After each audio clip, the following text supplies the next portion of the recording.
Transformers, O Despertar das Feras, é bom? Ou é o pior filme da franquia? Fique conosco até o final para descobrir.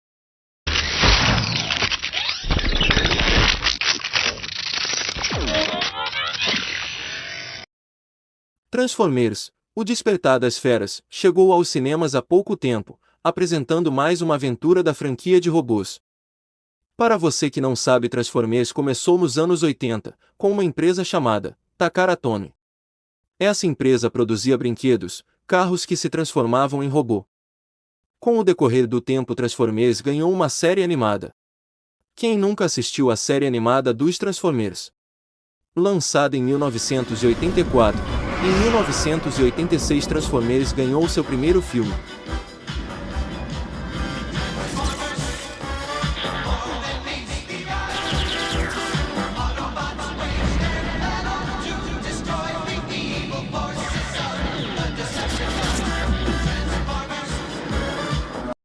Com isso, a franquia Transformers ficou conhecida e amada. Com o tempo, a franquia ficou um pouco esquecida. Mas em 2007, era lançado o primeiro filme dos Transformers live action, e foi um sucesso, tanto que alguns acham como o melhor filme de Transformers já feito. Mas, os próximos filmes dos Transformers, apesar de terem sido bons na bilheteria, pelo menos alguns, né, porque o último, vou nem comentar. O último filme, dirigido pelo Michael Bay, foi um fiasco total com a menor bilheteria de todos os filmes de Transformers. Mas, em um reboot de Transformers, lançado em 2018, Bumblebee. Apesar da bilheteria ter sido um pouco fraca, por causa dos fiascos dos filmes anteriores, foi muito bem avaliado pela crítica. E o filme do Bumblebee ganhou uma nova fase, com possivelmente uma nova trilogia, com o Despertar das Feras sendo o primeiro sucessor do filme do Bumblebee. Transformers, O Despertar das Feras e bom, vale a pena assistir nos cinemas. Sim. Eu assisti o filme nos cinemas em 3D, e foi uma ótima experiência. O filme não é perfeito, tem algumas coisas que eu sinceramente não gostei. Transformers, O Despertar das Feras é uma montanha-russa de emoções, combinando elementos de ação desenfreada com um toque de comédia.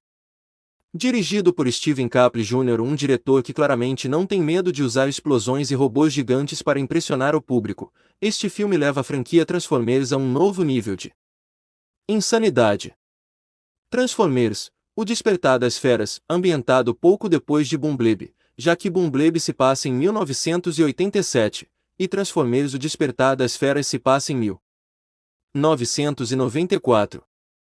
A narrativa nos transporta de volta para Nova York dos anos 1990, em que a fervilhante metrópole reluzia com a ascensão do hip-hop e das comunidades afrodescendentes e latinas vistas com olhos de desprezo pela burguesia branca.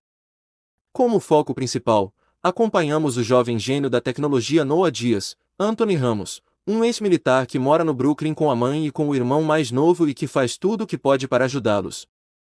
Entretanto, quando perde mais uma oportunidade de trabalho por um histórico que levanta suspeitas em seus superiores, Noah recorre a um último recurso para levar dinheiro para casa: roubar um carro de luxo. O que ele não imaginava é que o carro, na verdade, era apenas a forma adormecida e metamorfa de Mirage. Uma referência bem legal, a amizade de Bumblebee e Sam, no primeiro filme dos Transformers. Uma coisa bem parecida nesse filme com o primeiro filme dos Transformers, e o roteiro: os Autobots passaram 7 longos anos aqui na Terra, procurando algum meio para voltar para Cybertron, que no filme só Bumblebee estava acontecendo uma guerra. Então Optimus e os Autobots descobrem um meio para voltar para casa, uma relíquia antiga, chamado Chave Transvarp. De forma geral, não há de novo para se ver por aqui, mas isso não necessariamente é um problema.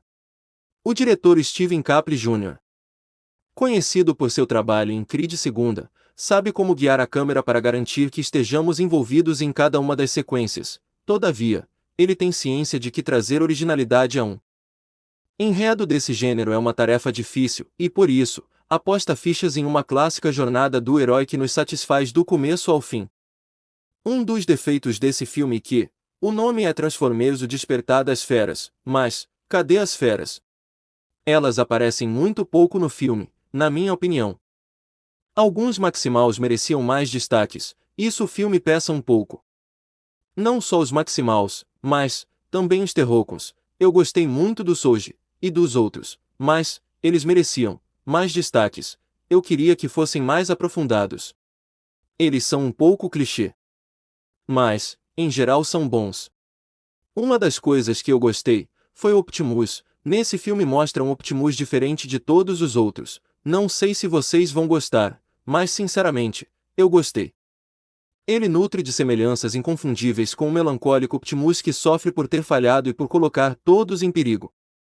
Mergulham em um arco de amadurecimento mandatório que preza pela união e pela força conjunta, em vez de defender a inhospitabilidade da solidão.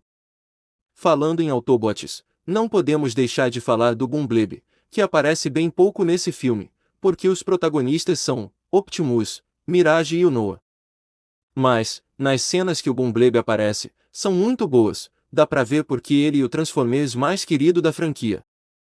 Em geral, Capri também pega elementos emprestados de Travis Knight em Bumblebee para encontrar uma estabilidade entre conteúdo e espetáculo. O resultado é sólido o bastante para não deixar o filme descarrilhar por completo, abraçando uma estética mais clean que permite que cada elemento tenha destaque como uma unidade, e não como fragmentos esporádicos.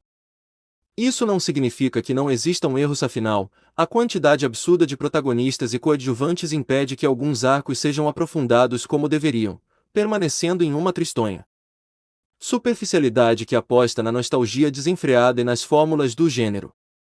Mas, no final das contas, saímos da sala com uma sensação de puro prazer e que o longa entregou exatamente aquilo que propunha uma diversão sem fim, da qual é impossível desviar os olhos.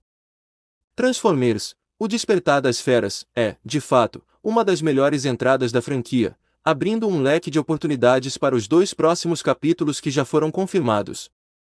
Problemas à parte, garanto que seu ingresso não será jogado fora e não se esqueça de ficar na sala após os créditos finais, você vai se surpreender. Em geral, eu dou uma nota 8 para esse filme, não é o meu filme de Transformers preferido, mas está no top 3. Então garanta o seu ingresso, porque você não vai se arrepender.